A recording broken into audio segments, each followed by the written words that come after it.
نحمده ونصلي على رسوله الكريم أما بعد فأعوذ بالله من الشيطان الرجيم بسم الله الرحمن الرحيم প্রিয় উপস্থিতি আজ অত্যন্ত বারাকান্ত হৃদয় নিয়ে আপনাদের সামনে উপস্থিত হয়েছি।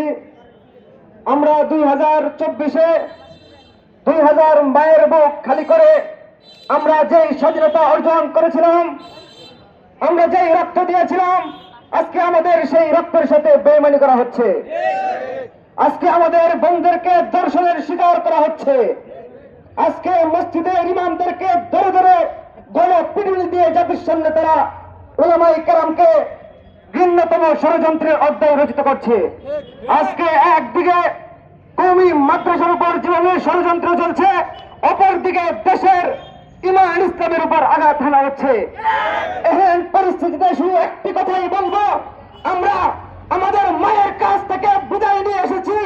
আমরা আমার মায়েদেরকে বলে এসেছি, যতদিন বাঁচবো, যতদিন বাঁচবো আল্লাহ এবং রাসূলের সুন্নাহর জন্যই বাঁচবো। পরিশেষে বলতে চাই, রক্ত যখন দিয়েছি, রক্ত আরো দিব, জীবন দিব আল্লাহর জমিনে, আল্লাহর নবীর ইজ্জতের হেফাজত করেই ছাড়বো ইনশাআল্লাহ। তাই ডক্টর ইউনূস সাহেব, আপনি 2000 মায়ের সন্তানের সঙ্গে বেইমানি করেছেন। আপনার পরিণতি হাসিনার চেয়ে ভিন্ন কিছু হবে না। আপনি যদি জনগণের রক্তের সঙ্গে বেইমানি করতে থাকেন, আগামী দিনে জনতার চেয়ারে আপনি থাকতে পারবেন না।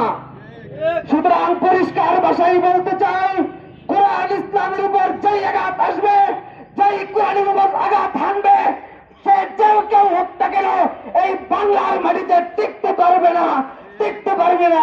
নাসরুম মিনাল্লাহি ওয়া ফাতহুন করিব। আসসালামু আলাইকুম ওয়া রাহমাতুল্লাহ। ইসকন কি? ইসকন কি? বাংলাদেশে যদি কোনো জঙ্গি সংগঠন থাকে সেটা কি? আমাদেরকে বলা হয় জঙ্গি। অথচ হাসিনা পতনের পর থেকে যদি আমরা জঙ্গি হইতাম, আজ পর্যন্ত বাংলাদেশ এতক্ষণ থাকতো না। আমাদের নিজেদের নিয়ন্ত্রণে নিয়ে নিতাম। আমাদের ইসলামপন্থীদের মাধ্যমে বাংলাদেশে হাসিনা যাওয়ার পর থেকে একটা হত্যাকাণ্ড করছে? কোন মুসলিম, কোন অমুসলিম, কোন খ্রিস্টান নারীকে দর্শন করা হয়েছে?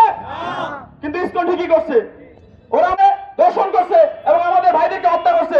আলিফ হত্যার খবর আপনারা জানেন না? আমাদের আইনজীবীকে ইসকন প্রকাশ্যে দিবালোকে জবাই করে হত্যা করছে। প্রশাসন কি ইসকনকে নিষিদ্ধ করছে? সরকার ইসকনকে নিষিদ্ধ করছে? কখনোই করবে না। সরকার কখনোই সেটা করবে না। প্রশাসনের লোক কখনোই আপনাদের পাশে দাঁড়াবে না, কারণ তাদের জানের খতরা আছে। তারা ইসকনকে কি ভয় পায়? আমরা ইসকনকে ভয় পাই? এক আল্লাহ ব্যতীত আমরা কাউকে ভয় পাই? আমাদের কখনোই এক আল্লাহ ব্যতীত কাউকে ভয় পাওয়া উচিত না। হাসিনারা বলে ইসকন প্রত্যেকটা জেলায়, প্রত্যেকটা বিভাগে, প্রত্যেকটা গ্রামে ওদের নিজস্ব মন্দির তৈরি করছে, করছে না? প্রত্যেকটা মন্দিরের ভিতরে ওরা নিষিদ্ধ কার্যক্রম চালাইছে।